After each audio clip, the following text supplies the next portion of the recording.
Hello guys. तो आप लोग जानते हैं कि आज गोवर्धन पूजा है। तो हमारे घर में भी गोवर्धन पूजा है, तो हम लोग गोवर्धन पूजा करने जा रहे हैं। आप लोग को आज हम पूरा ब्लॉग दिखाएंगे।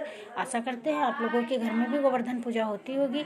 तो हम आज आपको दिखाएंगे कि गोवर्धन पूजा हमारे घर में कैसे होती है। तो आप लोग ज़रूर देखिएगा हमारे घर की गोवर्धन पूजा, और आप लोग कमेंट में ज़रूर बताइएगा कि हमारे घर की पूजा में और आपकी घर की पूजा में क्या अंतर है। तो गाइस देखिए, ये थाली तैयार हो चुकी है। ये हमारे गोवर्धन भगवान हैं जो बन चुके हैं। तो एक एक चीज़ आज आपको बताएंगे कि कौन कौन सी चीज़ हमारे घर में बनती है और उसमें क्या क्या होता है। तो देखिए, अनाज पड़ा हुआ है इसमें, और ये हम आपको विधिवत दिखाते हैं कि कैसे हमारे घर में गोवर्धन बनाए जाते हैं।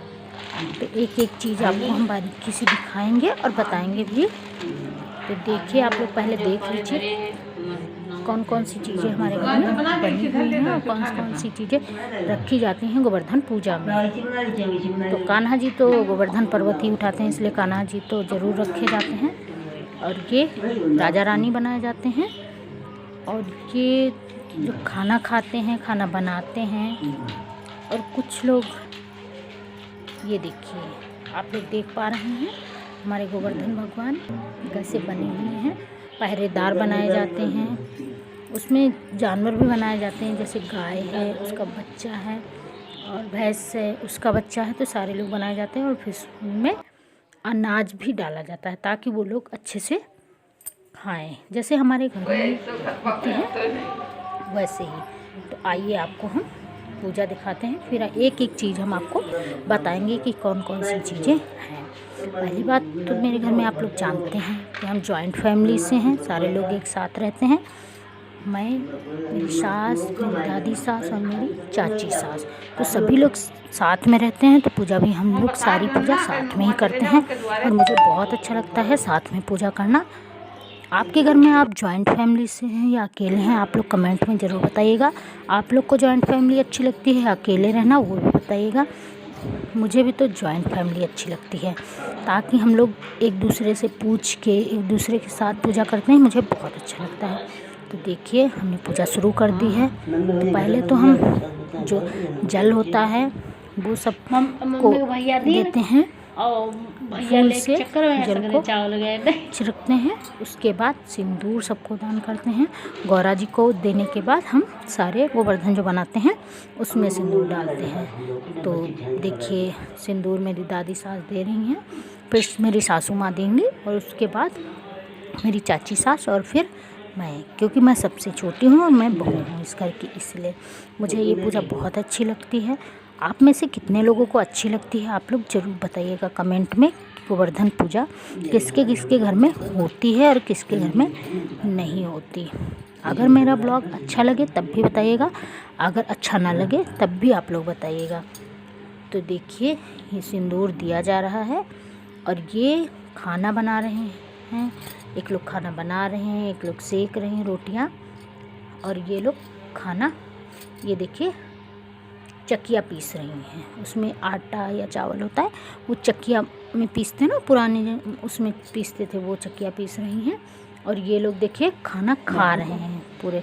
ये राजा रानी हैं जो सो रहे हैं।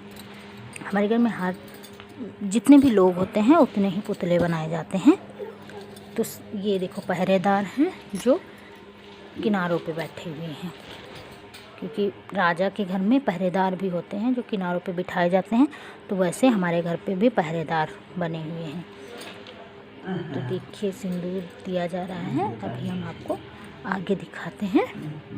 ये फूल है, अच्छा दिए जाते हैं और फूल दिए जाते हैं। फूल देखिए रखे जा रहे हैं सारे भगवानों के पास। अब धूप दिखाई जा रही है, धूप बत्ती दिखाई जाएगी और फिर अभी आरती भी होगी।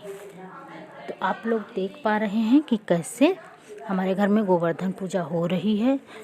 तो आप लोग ज़रूर बताइएगा कि आप लोग के घर में गोवर्धन पूजा कैसी होती है, और हम आपको पूरा ब्लॉग दिखाएंगे कि गोवर्धन पूजा में क्या क्या विधि होती हैं, क्या क्या रखा जाता है।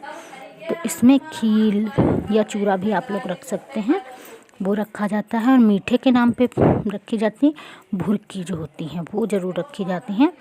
तो दोनों चीज़ों को रख के पूजा की जाती है। अब हम लोग आरती कर रहे हैं। आप लोग देख पा रहे हैं कि हम चारों लोग आरती कर रहे हैं। तो गोवर्धन जी की हम लोग आरती करते हैं और इसमें कथा भी होती है। कथा अगर हम आप लोग को सुनवाते तो 5 कथा होती हैं, बहुत बड़ा ब्लॉग हो जाता, इसलिए हम आपको कथा नहीं दे पा रहे हैं। उसके बाद हम लोग भोग लगाते हैं कढ़ी चावल का। तो ये कढ़ी चावल है, कढ़ी चावल का हम लोग भोग लगाते हैं और भोग लगाने के बाद सबको देखिए कढ़ी चावल का हम भोग लगाते हैं। उसके बाद भोग लगाने के बाद हम लोग जितनी वो जो खील होती हैं, चूरा होते हैं, वो हाथ में लेंगे अभी, और हाथ में लेके फिर उसमें भुक्की भी लेंगे। फिर हम लोग 5 कथाएँ करेंगे। मेरी दादी सास कथा सुनाती हैं क्योंकि वो घर की सबसे बड़ी हैं। वही सारी जितनी भी पूजा हमारे घर में होती हैं, सारी पूजा में मेरी दादी सास ही कथा सुनाती हैं। तो वो अभी कथा सुनाएंगे और हम लोग सुनेंगे। कथा हम आपको इसलिए नहीं ब्लॉग में दे पा रहे हैं क्योंकि ब्लॉग बहुत बड़ा हो जाता और फिर आप लोग इंटरेस्ट नहीं रखते देखने में। तो देखिए, पहले क्या किया गया, भोग लगाया गया, फिर सिंदूर दोबारा से लगाया जा रहा है। तो दोबारा से सिंदूर लगा दिया गया है। अब हम भी देखो दे रहे हैं। अब इसमें क्या होता है, सिंदूर गौरा जी को चढ़ा के फिर हम अपनी मांग में लगाएंगे। ये देखिए सबने भर लिया है, अब मेरी बारी है।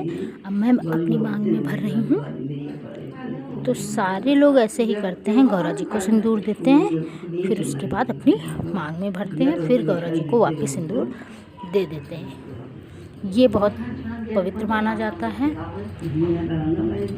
देखिए हम सिंदूर ले रहे हैं। फिर हम क्या करेंगे, उनको जल से फिर अचवाएंगे सारे लोगों को, क्योंकि अभी मैंने भोग लगाया तो भोग लगाने के बाद जल भी तो देना चाहिए ना। ये हमारे कान्हा जी हैं जिन्होंने गोवर्धन पर्वत उठाया था, अपने उंगली पे धारण किया था। तो जो कान्हा जी हमारे घर के हैं वो पूजा में जरूर रखे जाते हैं। तो हमारे दोनों कान्हा जी रखे हुए हैं। आप लोग को मेरा ब्लॉग कैसा लगा, क्या कमी मेरे घर में होती है, क्या अच्छे से मनाया जाता है, आप लोग कमेंट में ज़रूर बताइएगा। अगर मेरा ब्लॉग अच्छा लगे तो मेरा चैनल सब्सक्राइब कर लीजिएगा और लाइक कर दीजिएगा, और अगले उसका ब्लॉग आने के लिए आप बेल आइकन ज़रूर दबा दीजिएगा। हम फिर आपको अच्छे से अच्छा ब्लॉग बना के देंगे, फिर आपको दिखाएंगे कि कैसे पूजा अगली हमारे घर में होती है। तब तक के लिए